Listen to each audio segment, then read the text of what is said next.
Hey, hello, hello. Welcome to Connection and Conversation today. So, I wanted to bring this back to my page and just have some connection and conversation with those of you out there who are listening and watching. And it's an invitation for you to engage in the topic and the conversation. So, today, talking about the weight that we are carrying as women. Now, I don't actually mean physical weight, though that is a component of what is happening for many people. But I just had this conversation with a beautiful woman that just stopped by my place to drop something off, and lovely, lovely conversation, digging into just some of the things that, the challenges that she's specifically facing, but also, I believe, us as a society, as a culture of women, we are facing. And so I want to talk about that just a little bit today and open the door to the conversation and just see, like, what are you experiencing? Um, where do you see this for yourself? Does it resonate? So if you're here, if you hop in live, be sure to say hi. If you're on the replay, let me know that as well. And just, I'm inviting you to a conversation here today. So I believe that right now, as women, we're carrying a lot of weight. And what I mean by that is there are so many things in the world in transition. And we are being called as a society to shift and to learn to operate and live differently than we've lived before.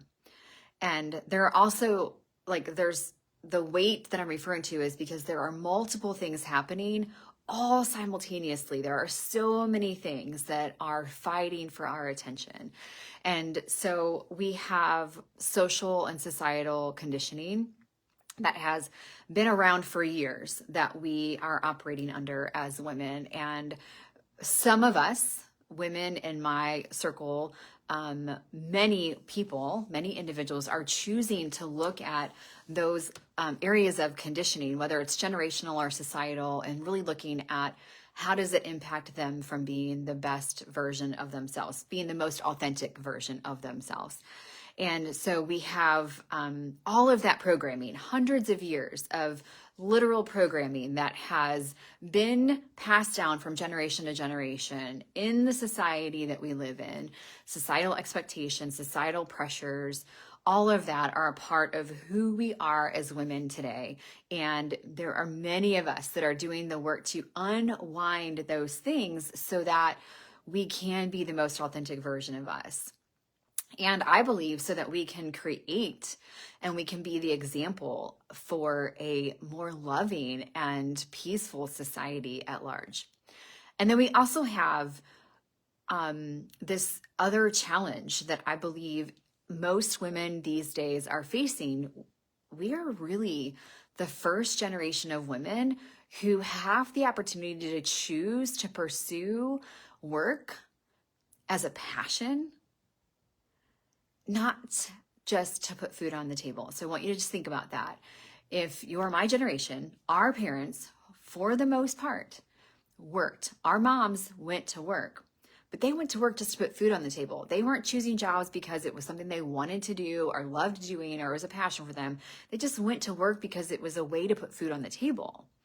And now we actually have a choice to do both. We have a choice to work in areas that we love, that we're passionate about, that bring us a sense of fulfillment, while also raising our families and, having our spousal relationships. But what that's done has challenged typical standard relationships.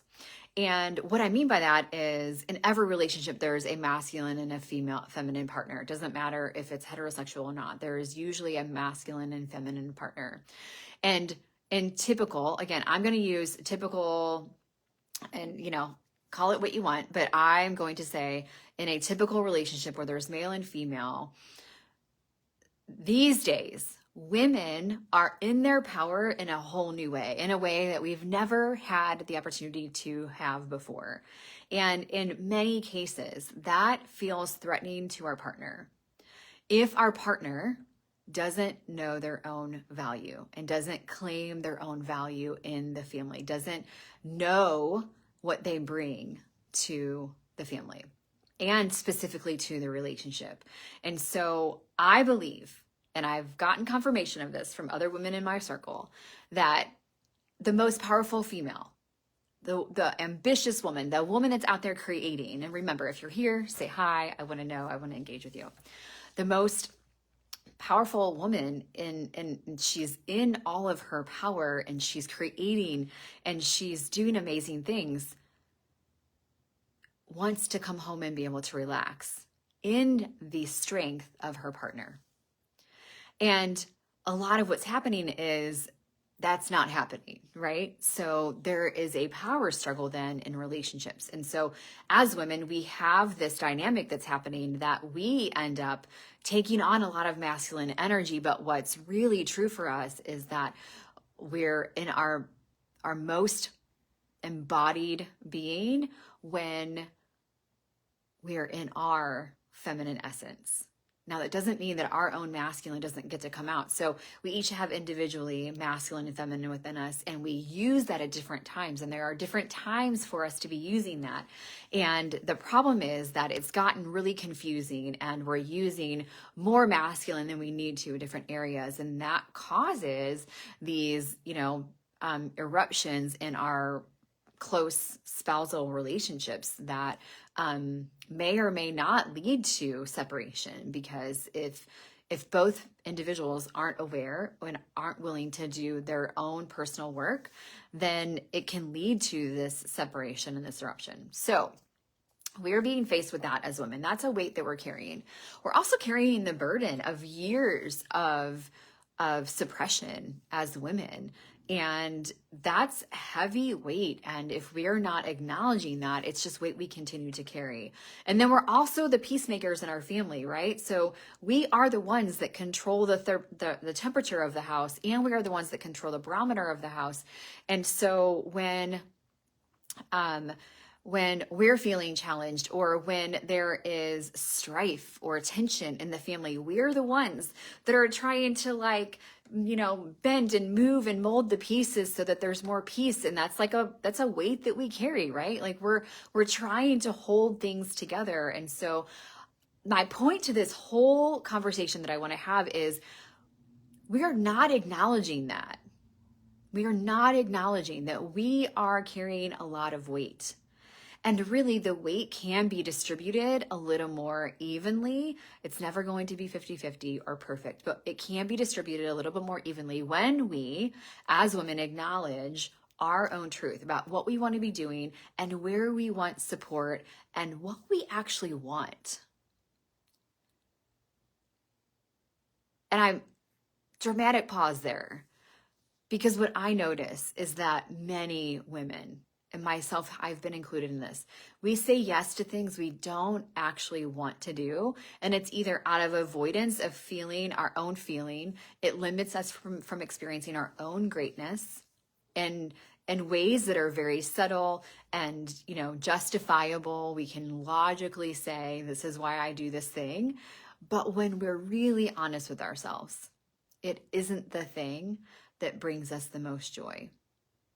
Or it's the thing that we do to avoid ourselves and having to acknowledge our own pain and suffering. And really, the truth is, when we acknowledge our own pain and suffering, even on the deepest level, we have the capacity to help and support more change in the world. The reality is, if you're a parent and you have children at home, you are not going to be able to parent those children at maximum capacity if you yourself are numbing, avoiding, minimizing, or limiting yourself in some capacity, because your capacity will be challenged with those kids.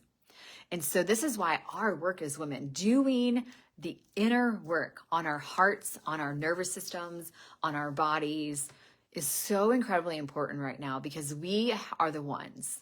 We go first.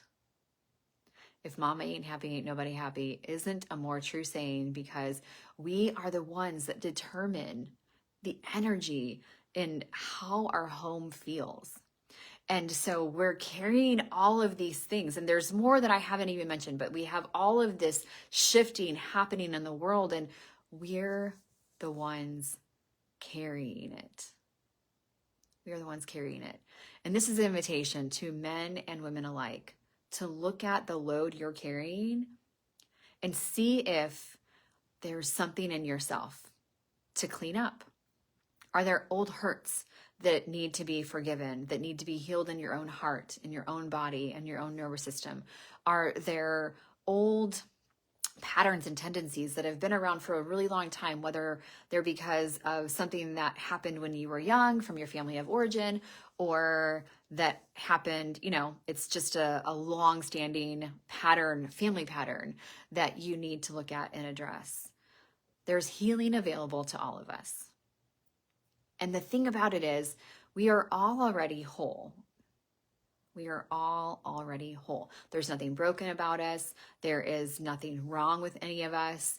But that's a part of this societal conditioning that we have kind of adopted, is that if we're not doing things a specific way, there must be something wrong. Or if we haven't accomplished something by a specific time in our life, there must be something wrong. Like, there are all of these things that really limit our true, authentic expression. And I firmly believe that God sent every one of us here to do a job. And that job is to be 100% yourself. And so today, this is an invitation for you to look at, where are you not honoring yourself? And can you acknowledge the weight that you're carrying? And maybe give yourself an opportunity to release a little bit of it. I'd love to enjoy some conversation, some connection on this, because this is I feel a really important element for women to address, but also men. If you're listening, if you are a male and you are listening, there is work for you to do too. We need to stop competing with each other. It's not men against women. It's not male against female. It's not masculine against feminine. It gets to be both and. And when we both come together as whole, equal, healed human beings, that's actually where our power as humans reside. When we claim for ourselves our wholeness, our fullness, and we really honor all that we're carrying and look at what is there available for me to release, so more of me gets to show up. More of me gets to provide what I'm meant to provide and share and be in the world. All right, that's all for today. I look forward to engaging with you. I'll see you soon.